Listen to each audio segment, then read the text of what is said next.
Hello, good evening. Welcome to Novara Live. My name is Bastani, and I have the immense pleasure of being joined this evening by Helena, aka NoJusticeMTG. Helena, how are we? Good. Looking forward to the end of the week as always. Definitely been an interesting news day, so looking forward to the show.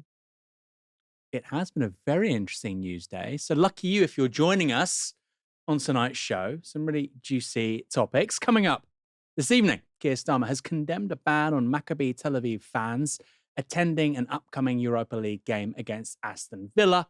And we've got an interview with Palestine Action's Huda Amore following the government's failure, yes, failure, to stop a legal challenge against the proscription of Palestine Action. Stay tuned for all of that.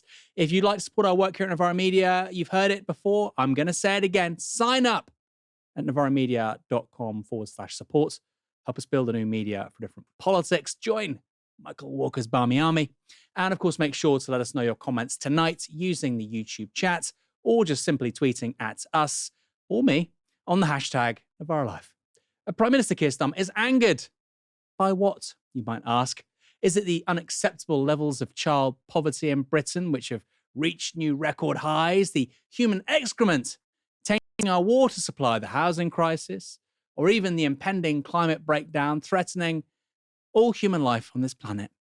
No.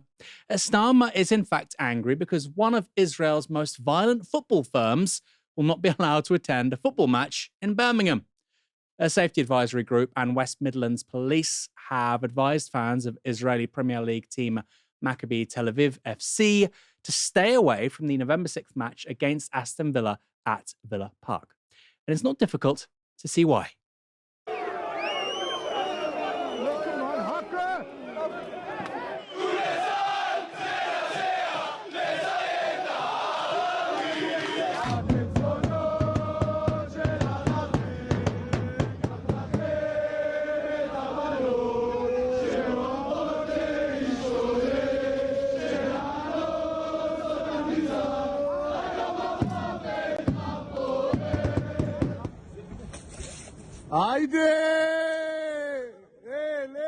For those of you listening on the podcast, those were Maccabi Tel Aviv fans filmed in Amsterdam last November. Those chants included "Fuck the Arabs," "You're the whores of Arabs," "We will take your girls who love to party, we will rape them." And in one clip, hooligans are seen tearing down a Palestinian flag. Maccabi Tel Aviv fans are notorious for causing disruption and aggro at away games. And when they were in Amsterdam for the match against Ajax, police said fans burned a Palestinian flag, shouted "Fuck you, Palestine," and vandalized a taxi. Fans were also filmed chanting this.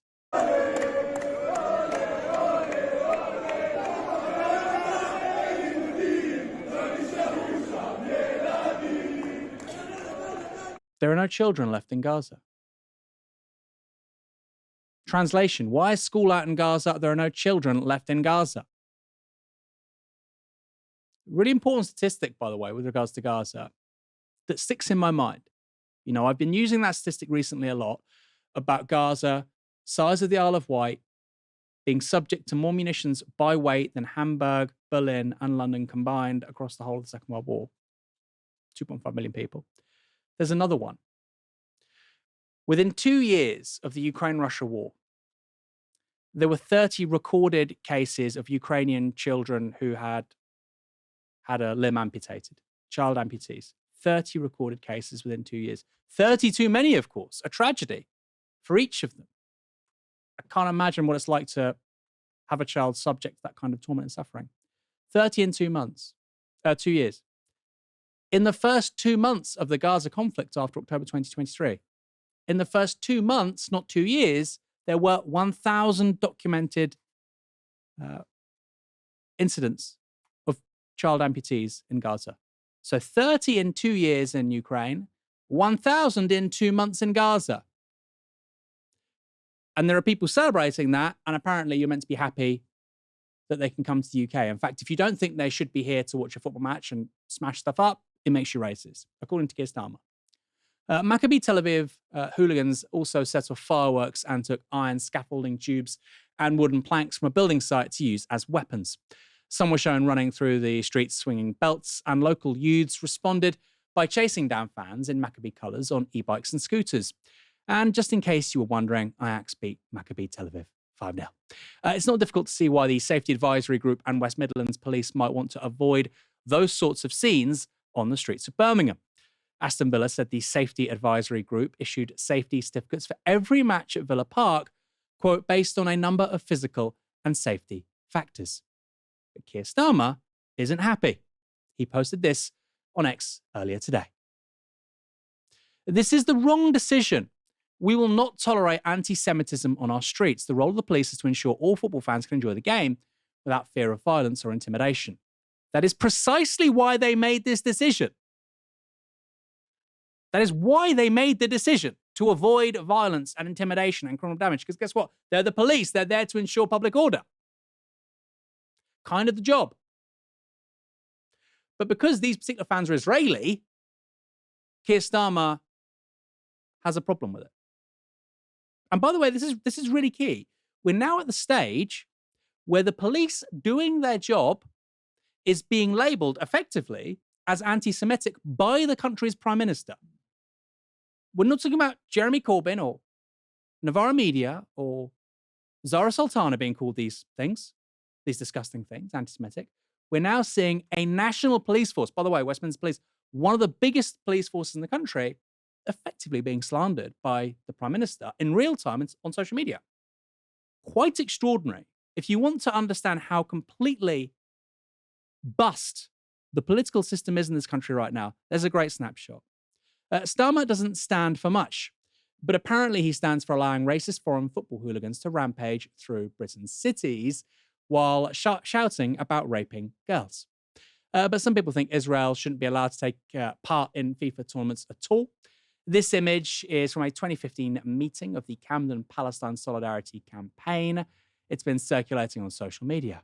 Although Starmer said in 2021 he had never supported a boycott of Israel and had never supported the campaign to expel the country from FIFA. However, Keir Starmer in 2025 presumably thinks that that banner is anti-Semitic. Why? Is it anti-Russian racism to say that Russia shouldn't be in a football tournament? I don't think so. You might agree or disagree with the decision. I don't think it's based on racism. I think it's based upon the fact they invaded a foreign country illegally. Downing Street says Starmer is, quote, angered by the decision to ban Maccabi Tel Aviv fans from the Aston Villa game and has promised to do, quote, everything in his power to ensure all fans can go to the match. Starmer's deputy spokesperson also said this. Football has been a unifying force for decades. Everyone should be able to attend a football match without fear of violence or intimidation, regardless of their religion, nationality, or background. We cannot have a country where we have to tell people to stay away from an event because they can't be protected or they may be a victim of racism. Football has been a unifying force for decades. Yes, precisely because the violent fan culture of the 1980s is a thing of the past. How is it unifying? How does it bring people together to have a genocidal, racist football firm hell-bent on destruction and criminal damage running riot in Birmingham? How does that bring people together? These people have absolutely no idea what they're talking about because it's Israelis involved and because the Zionist lobby has gone to town and because the right-wing press spots an opportunity. Well, of course, you have to all of a sudden say crazy things like West Midlands police are anti-Semites. And even if they've done an assessment with regards to potential public disorder, I don't care. I'm the Prime Minister. It has to happen. Let's say it happens and hundreds of people are hospitalized, even if you think it takes two to tango. Who's responsible for that? I'll tell you who's responsible. Keir Starmer. If that happened, he would have to resign. Of course, he wouldn't, because he would say it was all because of anti-Semitism, it was all because of other things, nothing to do with me, Gov. Just like him being in front of a banner saying Israel out of FIFA has nothing to do with him either. The man never takes responsibility for anything. Downing Street went on to confirm that Culture Secretary Lisa Nandy is meeting with officials. Community Secretary Steve Reed spoke to the local council, and the Home Office is working to support the police, all to enable a racist football firm to attend a football match. British politics is pretty crazy, but that's a new one. The majority of party leaders seem to agree with the Prime Minister. Tory leader Kemi Badenoch called the ban a, quote, national disgrace and said the Prime Minister should guarantee that Jewish fans can walk into any football stadium in this country. Again, this elision between Jewish and Israeli They're foreign football fans from another country following a foreign team. What's the agenda here when you're talking about Jewish rather than Israeli? We all know what the agenda is, of course. Lib Dem leader Ed Davey said the decision must be reversed as soon as possible and that it's completely wrong to tackle anti-Semitism by banning its victims. So those guys smashing up Amsterdam are victims. And by the way, if they call your sister a slag and spit at you and start climbing the front of your house and you do anything about it, woe betide you because you're an anti-Semite. That's the world of Kemi Badenoch and Keir Starmer and Ed Davey. Then there was Reform's Nigel Farage. He said, this takes racial discrimination to a whole new level. Who knew Nigel Farage, of all people, wanted foreign thugs into Britain? He'd never wants that, of course. It's never allowed unless they're Israeli. The pro-Israel lobby group Campaign Against Anti-Semitism has already threatened to bring a judicial review over the decision, calling it an instruction to commit direct discrimination against Israelis and or indirect discrimination against both Israelis and Jews. By the way, that's an organization which is meant to be looking out for the interests of Jews in this country, British Jews. But now it's bringing a case with regards to a foreign football firm. But if you say that the Israel lobby extends to these kinds of organizations, that they're representing the interests of an overseas government or people outside the UK, again, good luck. You're an anti-Semite. On Newsnight, Telegraph journalist Poppy Coburn said this. Why would Israeli football fans not be safe in Britain's second city? Are we seriously saying, just after there's been this terror attack in Manchester, an anti-Semitic terror attack, that we cannot have Israeli football fans come here and be assured of their safety, and that's a policing issue? I think it's disgraceful. The petition that Ayub Khan signed and was behind with Jeremy Corbyn was about the fact as well that Aston, the area, is a very diverse area, majority Muslim, and that those people would not be safe. Through this area. No, that those people would not be safe from the fans. Okay, so I think Robert Jenrick, when he made those comments, a couple of weeks ago, that were considered very inflammatory, that were making comments about the city of Birmingham, about its struggles with integration, perhaps he had a little bit more, credibility than people were necessarily giving him, because I think that's a pretty massive integration issue if we can't have foreign tourists coming to see a football game. They're just foreign tourists, folks. They're just foreign tourists. They were talking about how children in Gaza are dead and they were smashing things up. By the way, they racially abused some of their own players in Israel. Right? Maccabi Tel Aviv. There's an Ethiopian Israeli Jewish player, Ethiopian heritage. They do monkey noises. They abuse Arab players on their own team, but they're just tourists. Look, I can be swayed by the argument that, look, even if bad people are coming to watch a football match, then you can use targeted travel bans and you can have a mass police presence. You can say all of those things, and maybe we could do that. But I find it remarkable that the right of politics, I'm not talking about Poppy Coburn, she's a young person, I'm talking about people like Robert Jenrick, Nigel Farage, and all the rest of them, have basically for the last 20 years been saying that we shouldn't be giving the state more resources. And now they're saying that actually West Midlands police presumably should have much, much, much greater resources to police things like this. Because let's be perfectly honest, a racist Israeli football firm going to one of the most ethnically diverse areas of the country, yes, is probably a very bad idea. Particularly after they just perpetrated a genocide as a country, Israel. There's a broader geopolitical context, isn't there? It's like a Russian football team going to play a game away in Poland, in a Polish city, which has a massive Ukrainian emigre community. And the Russian football firm is really racist, and they're known to chant about, how fucking stupid Ukrainians are and Poles are. You're like, yeah, something bad might happen here, guys.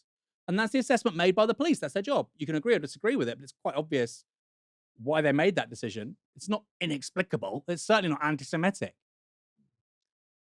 It's also really important to say that a ban on away fans isn't unprecedented or even that unusual. Today, Italian side SSC Napoli banned Eintracht Frankfurt fans from a November Champions League match because of the risk of violence between the two sides. Last October, supporters of the Dutch club PSV Eindhoven were banned from another Champions League match at Paris Saint-Germain by French authorities because of previous disturbances. And in 2023, Polish team Legia Warsaw's fans were barred from 5 European away games after a match against, you guessed it, Aston Villa, which saw scenes of violent disorder and acts of damage. West Midlands Police said officers were faced with disgusting and highly dangerous scenes at the time, including flares being thrown directly at them. And now the UK Football Policing Unit also supports the decision to ban Maccabi fans. But Birmingham's Safety Advisory Group says it will review the ban if police change their risk assessment from the current high risk level. And let's be real, it is high risk. This is really, really important. A plurality of Brits support the ban on Maccabi Tel Aviv fans, with 42% calling it the right decision and only 28% saying it's the wrong decision. So just over 1 in 4 people agree with effectively our entire political class. 30% don't know. But like I say, the plurality of those who've responded to this YouGov poll agree it's the right decision. If you have those people plus the don't knows, it's 3/4 of the public. 1/4 thinks it's the wrong decision. The entire political class is on the same side as 1/4 of the public. This is the wrong decision. Makes you think, doesn't it? On a broader point about the policing of football matches, we know that football-related violence and disorder costs the taxpayer dearly. An estimated £70 million per year goes on safeguarding football matches, with most of that spent on Premier League matches in England. During the 2024-25 season, the number of football matches in England and Wales with reported incidents of disorder increased by 18%. And those incidents included football-related violence, disorder, antisocial behaviour, and harm. The National Police Chiefs Council and Met Commissioner Mark Rowley reckon football clubs need to start paying their fair share towards policing matches because the police are subsidising the clubs that quite happily spend up to £1 billion in a single transfer window. Look, for the Premier League, that seems quite sensible to me. There you go. Helena, why is Keir Starmer trying to protect a racist, violent Israeli football firm? And why haven't Israel been kicked out by UEFA? I mean, very important questions. I mean, it is worth pointing out, as you say, these are two separate issues. The very specific behavior of Maccabi Tel Aviv fans versus the broader inclusion of Israeli teams in international competitions are two separate things, because you can, for example, just ban the Maccabi Tel Aviv fans because of the fact that they're violent racists, whilst also not agreeing with our position broadly on the left, which is that Israel should be boycotted internationally in terms of sporting events because of what's happening with regards to the genocide in Gaza, in the same way as Russia have been banned for similar reasons of war crimes, illegal invasions, and what have you. But if we just take very specifically the case against Maccabi fans from Maccabi Tel Aviv, okay, it's really telling just how much the political class in this country refuses to accept the reality of what Israeli society looks like today and the opinions of what obviously the minority of the really far-right ultras believe, and indeed the broader opinions of Israeli society, especially towards Palestinians. They will cloud it with this idea it's just a Western society, just like anybody else. It was similar as if you traveled to anywhere in Europe and they're just the same as that. When in reality, because of the nature of the Israeli state, the nature of the occupation, right, and the nature of it being an ethno-state, certain beliefs are more prominent in Israel than they are in other places. And Maccabi fans are Kahanists. They are far-right ethno-nationalists, hence why they say things like death to Arabs, for example, or indeed, they will have very specific hate chants like you played earlier on in the clip there, which is not in relationship to Palestinians more broadly, but it's in relationship to the other Tel Aviv football club, Hapoel Tel Aviv, who are a more kind of leftist team. They're still like Labour Zionists, right? They're not, they're not pro-Palestinian or anything like that, but because they aren't far-right Kahanists like Maccabi Tel Aviv fans are, they get told that they are the whores of Arabs, quote unquote. And indeed, we saw and we heard the very kind of ridiculous and offensive things that the Maccabi fans would say about that. They do support the real kind of ethno-nationalist, fascist far right in Israel, and that is why they behave in the way that they do. But because we cannot admit that Israel is a ethno-nationalist project, we cannot admit that when we are making friends with people like Netanyahu, we're making friends with a man both in his own party and the people who he's in coalition with are part of this very kind of far-right, fascist part of Israeli society that fundamentally believes in Jewish supremacy. That is the fundamental basis of their ideology. It's impossible to be able to actually look at this system and look at the fans of Maccabi Tel Aviv in any kind of reasonable way, because that has to be hidden to ensure that we can maintain our links with Israel as a power base in the region for the West.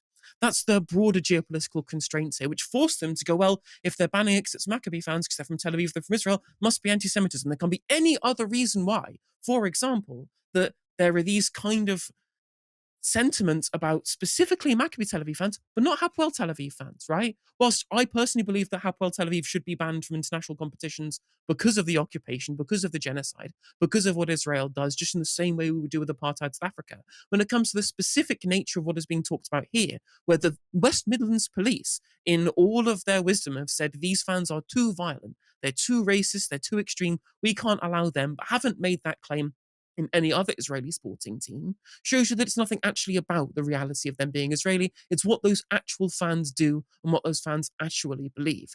And what is crazy to me, I mean, it shouldn't be crazy, I mean, it feels wrong, is the one thing that the kind of the Starmerites of this world, actually, indeed, when it comes to the Liberal Democrats too, because they're also part of the entirety of our political class outside of the left, who seem to be united in decrying this decision made by West Midlands police, is that they are proud, in their own words, to be supportive of British institutions, right? They are the pro-institution part of our politics. And yet, the one time where they refuse to back our institutions is when it comes to Israel. When it comes to the wise decisions being done for public safety concerns, nothing to do with geopolitics, but specifically public safety concerns that are being pointed out by West Midlands Police, our government wants to override them to be able to support Israel, right? This is very similar indeed to when there was the case of the doctor who was cleared by a tribunal of anti-Semitism for talking about a disagreement with Jewish supremacy and with Zionism within the NHS, where Wes Streeting made open statements saying that this case should be reopened and it's ridiculous that she was cleared by an independent tribunal. Like, this is the pro-institution people should not be intervening in what are supposed to be independent processes for political ends. But again, turns out there is one exception when it comes to that rule on when these politicians can and can't intervene with these independent institutions, and when it is to defend Israel. Why is this? Why is it indeed that we've had this Labour government and indeed the Labour Party in the run-up to the election essentially abandoning every principle they've ever held in chasing this idea of popularism? It's this Democratic Party thing coined by David Shaw, which has been adopted by Morgan McSweeney in the Labour Party, where you only really take what you think are political positions that speak to what the broader electorate believes, right? You don't take minority positions because that might lose you voters, it might lose you support. And that is what has led to the position that we're in. Like, Morgan McSweeney sees that it polls highly that we should be reducing welfare, so they go after winter fuel, they go after disability benefits. But that wasn't popular because of the fact that people realized what that would mean when it was actually implemented. But the one time where they don't go where public opinion is, as we've seen from the polls about how we treat Israel geopolitically, how we deal with arms sales to Israel, how we deal about boycotts with Israel, and now indeed how we deal with violent Israeli Kahanist fascist football fans coming to this country to stir up trouble, right? Overwhelmingly, public opinion is on the side of the ban being put in place. And yet these people who supposedly want to go where public opinion is, want to govern for the whole country, and what broader public opinion is, suddenly they're completely out of step with public opinion. I have never seen in this country, outside of maybe migration, a single issue to which our entire political class, doesn't matter whether it's Tory, Lib Dem, Reform or Labour, it doesn't matter who it is, right? Outside of the pro-independence parties and the Greens and then other parties to the left who are the ones who support West Midlands police here. Imagine getting the left to support the police, right? All of our permanent political class are opposed to public opinion broadly on what happens with Israel. This is just the tip of the iceberg when it comes to the ways in which that our permanent political class refuse to acquiesce to the demands of the electorate to treat Israel like the pariah state that it is, and to treat violent, Kahanist, racist football thugs as what they are, i.e. people who shouldn't be welcome in this country. I wonder why it is that it's this certain country that seems to break apart this consensus about doing what the electorate want. It's very strange. It is very strange. We have politicians falling over themselves to basically say to the Israeli version of Combat 18, please come in the country. And of course, this country, Britain, has had a long history of violent football hooliganism. Many a right-wing politician in the 80s and 90s was seeking to define their politics and the authority and legitimacy and majesty of the state in contrast to it. Now they're saying they have to come. And you're right. It's just Israel. It is just Israel. And one of the reasons why, of course, is the power of the Israel lobby, the pro-Israel lobby, and Israeli, pro-Israel, pro-Zionist influences in the media, both legacy and new. It's quite extraordinary. Nigel Farage of all people is saying, please, let the foreign thugs through the border. They can't come in quick enough. Nigel Farage. Why? Because they've got an Israeli passport. And if, by the way, if I go on TV and say that, I'll be called an anti-Semite. I'm just saying, please apply some consistency with what you're saying. You wouldn't make these arguments for any other football fan from any other country. You wouldn't. You wouldn't make these excuses for British fans overseas. It's extraordinary. We're going to go to our next story. We do have a quick super chat, though, first. From Joseph Donaghy, £1.99. The story shows just how grim things really are. That's true, but then the polling is quite reassuring, isn't it? I mean, it's not majority, it's plurality, but given it's a breaking story, lots of people haven't made up their minds yet. The fact that 42% of the public agree with West Midlands police is somewhat reassuring. Only 28% of the public are hardline, no, this match has to go ahead, despite all the resources and money and influence. And by the way, there's a lot of money. There's a lot of money behind these people. I'm talking about right-wing influencers and the media. The UK government has lost in court today and failed to stop a legal challenge against the ban on direct action group Palestine Action. The government tried to appeal the High Court's decision to grant Palestine Action co-founder Huda Amori a judicial review, challenging the proscription of Palestine Action. The Court of Appeal dismissed the government's appeal today in a massive victory for Amori. And not only that, the court granted her 2 further grounds upon which to challenge the legality of the ban. So good news for Palestine Action and Huda Amori. Those are that former Home Secretary Yvette Cooper failed to consider relevant information or considered irrelevant information, and that she failed to follow her own published policy when moving to prescribe Palestine Action. Cooper's controversial ban came into force on the 5th of July this year. It is indeed the first time in British history that a non-violent direct action group has been prescribed under terror legislation, alongside the likes, of course, of ISIS and Al-Qaeda. This is somebody on an e-scooter. That came after Palestine Action activists allegedly broke into an RAF base and sprayed aircraft with some red paint, allegedly several £1 million worth of damage. Although it is important to say that those planes, I believe they're called Voyager planes, are actually leased from a private company. I found that a more interesting story personally. What? Even the RAF and the planes it uses is dependent on PFI and outsourcing privatization. To remind our audience, the prescription means that anyone who is a member of or shows support for Palestine Action can be punished by up to 14 years in prison. And since the ban came into force, more than 2,000 people have been arrested under counter-terror legislation after holding up signs that read with the quote, "I oppose genocide, I support Palestine Action." I find it quite remarkable, really. These arrests have involved many elderly people, including an Anglican priest in her 80s and disabled people. By the way, if you have a sign just saying, "I support Palestine, comma, action, now," you're fine. Move the comma, you're going to jail, buddy. Come on. 4 times as many people have been charged in the UK under Section 13 counter-terrorism powers since Palestine Action was prescribed than during the entire war on terror since 2001. So this stuff was put on the statute book in 2000 to apparently deal with Al-Qaeda. But the reality is it's about arresting elderly women and RAF veterans. Here's the moment police officers arrested a disabled RAF veteran in London's Parliament Square on the 6th of September as he took part in a protest against the ban on Palestine Action. This is disgusting! Disgusting! You're arresting a hero! What are you doing? You're arresting a hero! Shame on you! Imagine if that was Russia. Some guy fought for the USSR in Afghanistan. Now he's holding up a sign.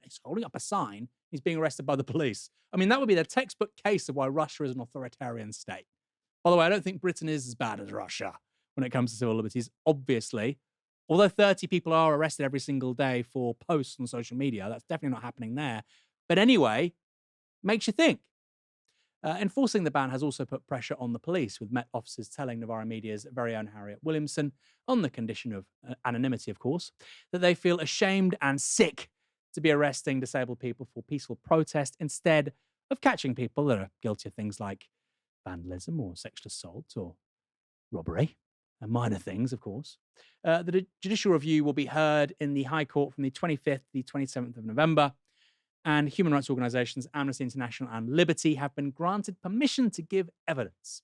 The government tried to stop the judicial review from going ahead by arguing that there's another process for appealing prescription orders, a slower and very complex one that focuses on de-prescription rather than challenging the original decision to prescribe in the first place. But Lady Chief Justice, the Baroness Sarkar, said today that Amori could lawfully challenge the decision to prescribe Palestine Action via judicial review, rather than using that longer appeals process, which frankly sounds incredibly boring and is meant to put you off and never actually change anything.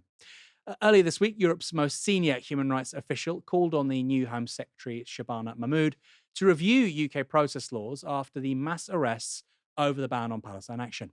In a letter to Mahmood, the Council of Europe Commissioner for Human Rights, Michael O'Flaherty, said the current legal framework allows UK authorities to impose excessive limits on freedom of assembly and expression and risks over policing. Earlier today, my colleague Harriet Williamson spoke to Huda Amori, fresh off the back of her Court of Appeal victory. Today's ruling was a huge victory. It meant that basically the government failed to stop us from having a judicial review of the Palestine Action ban in November. It means the legal challenge will go ahead next month. But not only that, but we also gained 2 more grounds to challenge the legality of this ban when we have the judicial review in November. So they failed to stop us, and we've increased our chances of winning and overturning this prescription.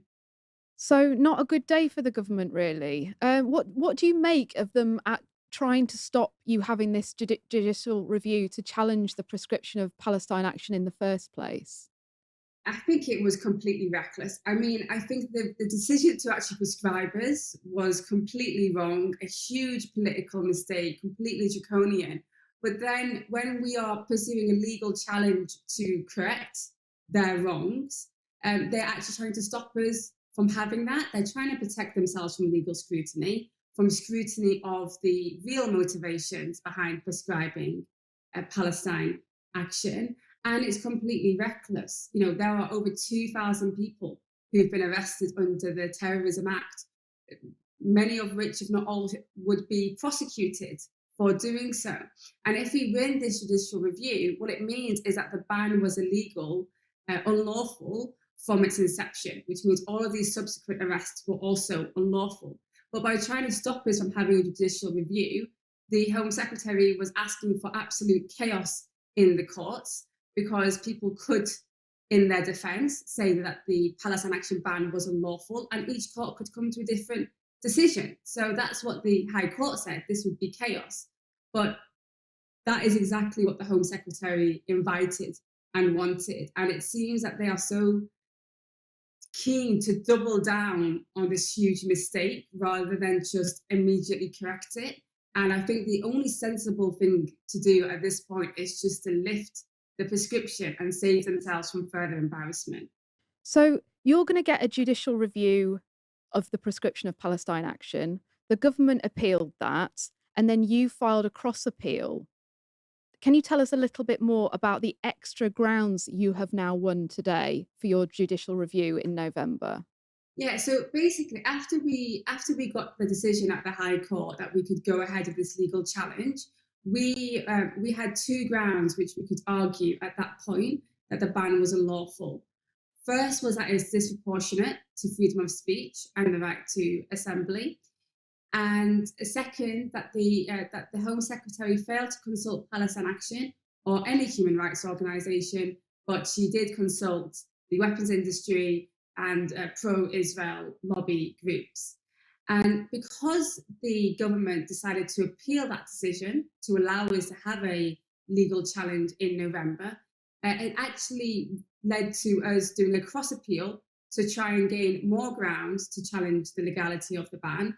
And the result, as we know, is that the government lost their appeal and we gained 2 more grounds, which means that we have 4 grounds now. So essentially, we have doubled our chances of winning in November.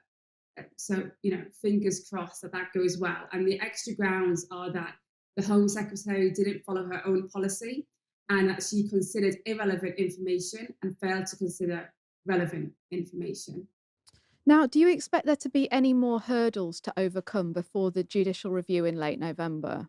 So I don't think so. There's always a possibility that they might try and appeal this decision, but I think it's quite clear that they've had a significant loss, and and actually by going ahead with this appeal, they have given us more of a chance to win. So I think it wouldn't be legally smart to try and do that, but also the judgment is quite sound, and I would say quite tight legally.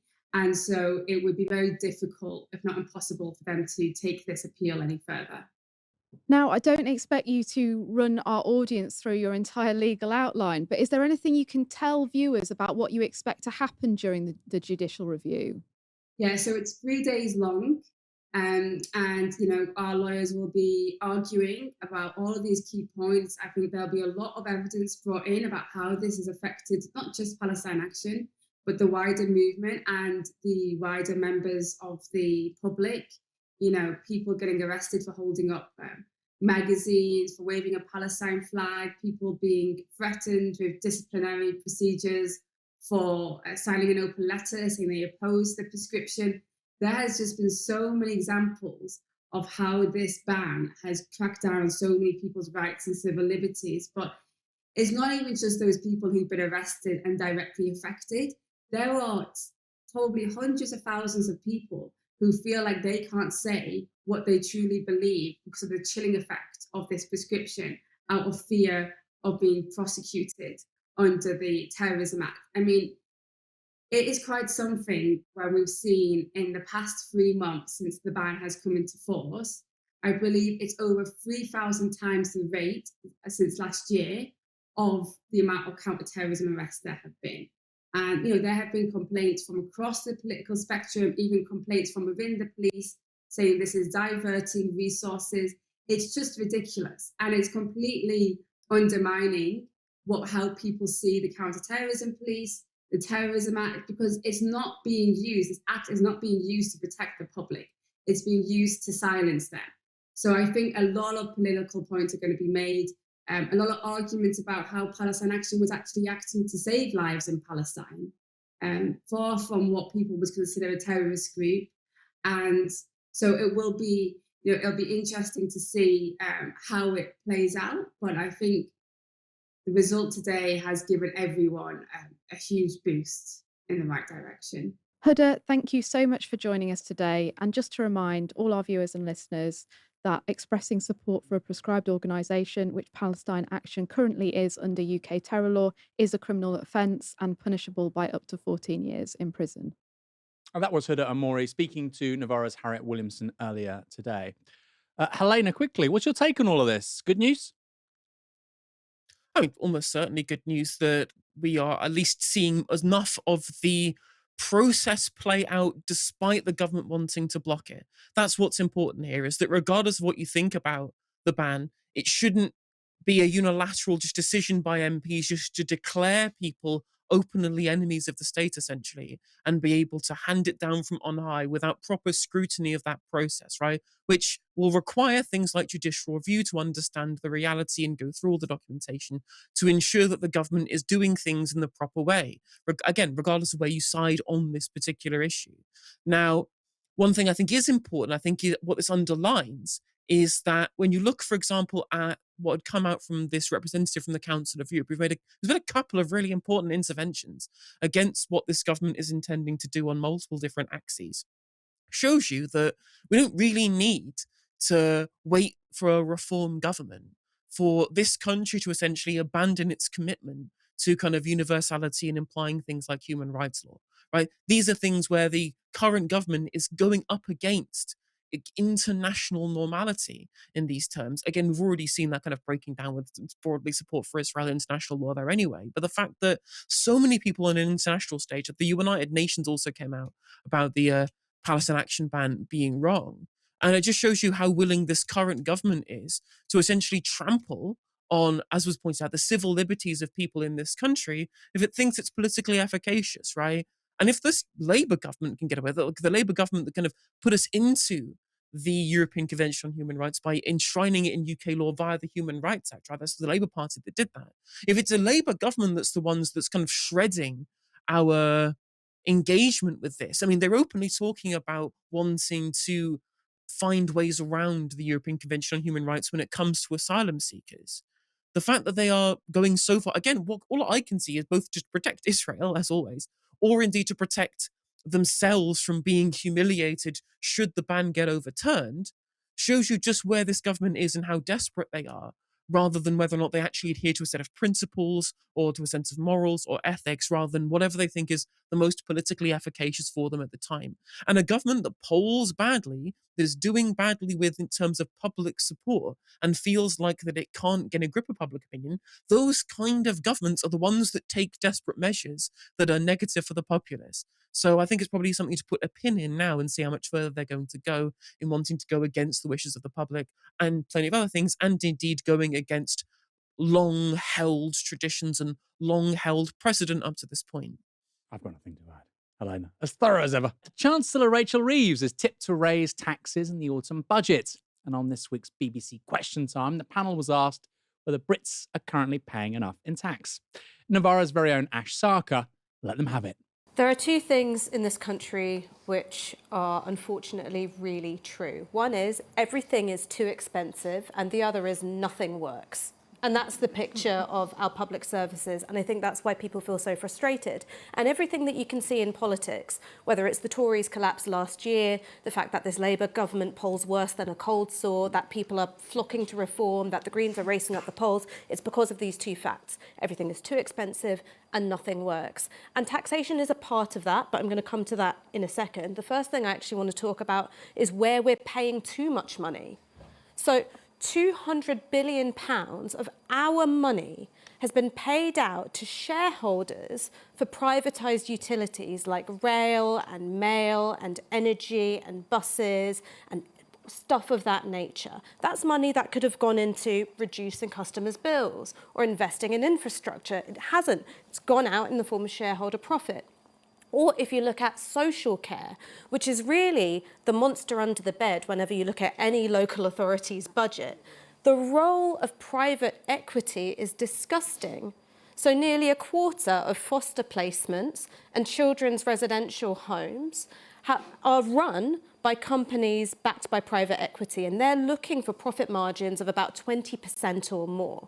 So it's hugely expensive for local authorities, and that money isn't going into workers' wages, it's going into private equity. So the first thing we need to do is admit that privatisation has been a failed experiment, it has cost this country dearly, and it is an experiment that needs to end. If looks could kill, my goodness, when Matthew Syed was giving her the side eye there. Former badminton champion, Matthew Syed. A really, really great intervention there about the failures of privatisation. A £200 billion transfer of wealth from the public realm to the private pockets of often very wealthy people. You know, I love this canard that you often hear. Well, I grew up in a council estate. I grew up in a council flat. It did me no harm. People are still living in council estates. It's now they pay £2,000 a month for the privilege because it's not publicly owned anymore. The buildings didn't, magically disappear and then we get new luxury flats in their place. It's the same building. I've lived in a council estate. It's just I was giving 60% of my earnings to have the roof over my head. That's one of the great cons with regards to privatisation or water. Privatised water companies in this country, when they were privatised in the early 1990s, not one penny of debt. Now they have tens of billions of debt. We've not had a reservoir built in the meantime, a single reservoir built in this country. And they paid out tens of billions in dividends. It's clearly a very obvious transfer of wealth. It's a con job. It's the biggest con job in this country's history. Let's go to Ash's second point, this time on where the tax burden needs to shift. There are 50 families in the UK who have more wealth than 50% of this country combined. And half of billionaire wealth comes from inheritance, it comes from hoarding property, and it comes from finance. So we're not talking about businesses that employ people, we're not talking about socially productive uses of capital, we're talking about hoarding things. And it means that, as the lady in the front row was talking about, ordinary workers, but also small to medium businesses, are getting muscled out. And then they're the ones who've been hit with things like the increase in national insurance contributions from employers. But Ash, some of those billionaires will be companies, will be people who start up their own companies. There are some notable British people who've done that and made a small fortune doing it and employ lots of people. Ash, what about them leaving the country? So, they're quite mobile, these rich Matthew, people. I knew you were going to say that, and believe me, I have a response for you. So the first thing is that when you have a tendency towards monopoly, so fewer companies and they're bigger companies, they're kind of job eradicators because they're muscling those small to medium companies out of the way. The second thing is, will those billionaires leave? Some will, but where much of the bulk of this wealth is being hoarded in the form of property, they can't take the buildings with them. And so, God forbid, ordinary families get to buy some of those houses and they don't have to compete with billionaires anymore. Interestingly, you could hear a "that's true" come from Times columnist Matthew Side there. I think Ash won him over. Just a quick correction, by the way. You've been watching fake news here at Novara Media tonight. Matthew Side, the Times journalist, Times columnist, is not a former badminton superstar. It was table tennis. My apologies. He represented this country at table tennis. Ping pong, as it's sometimes called. Here's what tax lawyer Dan Needle had to say. This is so dumb. This is so dumb. I kind of love what Trump's done to social media, right? A high-profile tax lawyer wouldn't have said that 5 years ago. There are under 200 billionaires in the UK. If they all sell their houses, the impact on the property market will be tiny. But why should they sell? They probably spend only a few months here now. If they become non-resident, they'll spend a bit less. Dan Needle, here's the thing. We can talk about billionaires. We should also talk about millionaires. I'm from Bournemouth. There's a guy, if you're from Bournemouth, you might have heard about him, called Dave Wells, who owns thousands of properties. He's a slum landlord. His bread and butter is doss houses. For people in a bad situation, and by the way, they're not going to get themselves out of the bad situation because they live in a dump and they pay a pretty large amount of money for it. Those 3,000 properties owned by one guy mean that entire neighborhoods in Bournemouth look like crap. They're never going to get better. Nobody wants to live there. Nobody wants to start a business there because they're slums. He's a slum landlord, closing the name. And if you really believe that getting on the property ladder or housing security is a necessary first step to being an active citizen engaged in public life, and I do, that can either be through social housing or owner occupancy, or you have really, really favourable rights for renters. I think you probably need all three. But that is a necessary prerequisite to being an active citizen, somebody who can contribute something. If you haven't got housing security, you're not going to be able to look out for other people. Impossible when you have somebody with 3,000 slum units, houses and flats. So if Dave Wells and his family leave the country because of concerns about taxes, no, they can't take those 3,000 homes with them. That's really good. That's a really good thing. You know what? There might not be shitholes anymore. We might be able to do them up. We might be able to make those areas a little bit nicer. Just a thought. Helena, who's right? I mean, I have some sympathy with both sides of this discussion, really. Broadly, it is absolutely correct that you just cannot pick up properties and move them. And I fundamentally have always supported and I've always advocated for more wealth taxation, regardless of how that's applied, whether it's an annualized wealth tax, an immediate one-off wealth tax, whether it's done through taxing capital gains, or indeed what other people have floated, which is this idea of an annualized property tax. Ironically, I'm going to agree with both Kemi Badenoch and Rachel Reeves here, turn out for the books, by saying stamp duty is bad because it is taxing people who want to downsize and want to move to better properties. But we could replace it, as Rachel Reeves seems to want to do, with an annualized property tax, which could be put on these massive billionaire portfolios, right? And on the owners. Again, if you're a renter in these areas, your rent is set by supply and demand. It's not what the costs for the landlord are. And if you make it prohibitively expensive, especially if you can target your annualized property tax so that it is exponential the more properties that one person owns, then we can get the distribution of these things far more equitable. I think there's a really great point that Ash made at the start there, which is really important, which was about privatization. The reality, of course, is that the necessity of wealth taxation, the necessity of doing these things that negatively impact wealth hoarders, is a fundamental consequence of the fact that these things used to be in the public realm and were sold off, right? We shouldn't need to have the desire to take wealth away from people who hold existing wealth if it wasn't for the fact that they have gained this because what was previously part of the public realm has shifted into the private realm, right? Like the point very specifically that she made there about care homes is such an egregious manner. Like earlier on in that same debate, Helen Whately is the Conservative representative. She's the shadow DWP secretary. She was talking about how actually we don't need to raise more taxation. We need to cut spending and we're going to go after the disabled specifically, right? She specifically said that the disabled are the ones we want to take away money from. First of all, hilarious they're trying to do that after it was so bad for Labour in terms of how well that they polled. And second of all, it's just when you compare that to the amount of money that's being spent in private sector subcontraction for things like social care, there's a scandal in terms of children's care in this country run by private firms where there've been documented kind of abuse or neglect of children in these sectors because they have no incentive to deliver a good product. All they are doing there is taking profit out of it rather than providing a service which serves some kind of social utility, right? Helen Whately is explicitly saying, in terms of this argument, right, we should be taking money away from the disabled so that we can have more profits for the private equity firms, from the asset management firms that own our care services and ruin the lives of children who are in those services in this country. It's diabolical when you put that framing around the reality of what people talk about with public spending.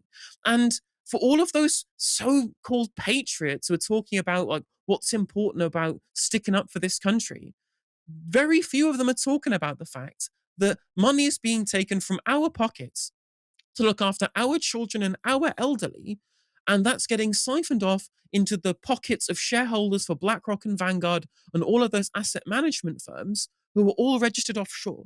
That's money that's not just leaving our community, right? It's not just being put into the hands of the rich. It's put into the hands of the rich who don't even live here, who aren't even part of this country, who don't even contribute to this country. All they do is suck. They suck and parasitically leech money out of our society because they own all the stuff that we should own. And whilst, of course, we should be taxing wealth, we should have a wealth tax, in my opinion. We should be trying to tax big assets like property, like big property portfolios far more heavily to try and discourage people from owning too much of this at one point, right? Fundamentally, this is all a downwind effects of the fact that we trusted so much the market and allowed it to be monopolized by the people who had the money to be able to, as Ash pointed out, muscle everybody else out of the market. Doesn't matter whether you're a small business, whether you're a previously publicly run company, or whether you're just a random person who's just trying to buy a house for your family. Every single sector of society who isn't a multimillionaire, who's not a billionaire, who's not an asset management firm, is competing with billionaires, millionaires, and asset management firms for those same resources, and they are getting shut out of being able to engage with that system because they will always outbid you, right? They will always be able to outbid people for those assets, especially ones which are central to the functioning of society, right? The whole reason why there was a bailout in 2008 after bankers essentially destroyed the housing sector by gambling on synthetic CDOs and mortgage-backed securities is because they knew that it didn't matter, because as soon as that all collapsed, they would get a bailout from the state because housing is central to where this government... So because housing is central to how the society can function, because everyone needs a place to live. The market is not elastic in any sense of the word, right? So to be able to ensure that we have housing that's for people, we have a care sector that's for people, we have utilities that are for people, they need to be brought back into public ownership. It will save us money, it will keep money onshore as well, and it will ensure that we don't get the kind of scandal that we're seeing with what's happening with the shitty service that we do get from all of these privatized utilities. Because I would challenge people to name a single one, to name a single public utility that has improved since privatization. I'll wait. The standard response is British Telecom, but that's just because we got the internet. That was a technological innovation. I agree with you, Helena. Isn't it interesting? 2 stories tonight. This one about privatization, the failures of privatization, and the first story with regards to Maccabi Tel Aviv. Just the things that our political class care about now are just so strange when you really break it down. You know, citizen, Why do you have a problem with private equity owning 1/4 of children's nurseries in this country? Why on earth would you have a problem with that, citizen? Or citizen, why would you have a problem with violent, racist football hooligans being given carte blanche in the country's second largest city to run riot? Why on earth would you have a problem with that, citizen? It's like I'm living in a parallel reality sometimes. But Helena, you keep me sane. So thank you for tonight. Much appreciated, Aaron. Always a pleasure to share the stage with you, and I hope you have a great weekend. And everyone in chat. Yes, everyone in the chat too. Thanks for tuning in. We love you. Have a good weekend. We'll be back on Monday at 6 p.m. For now, you've been watching Novara Media. Good night.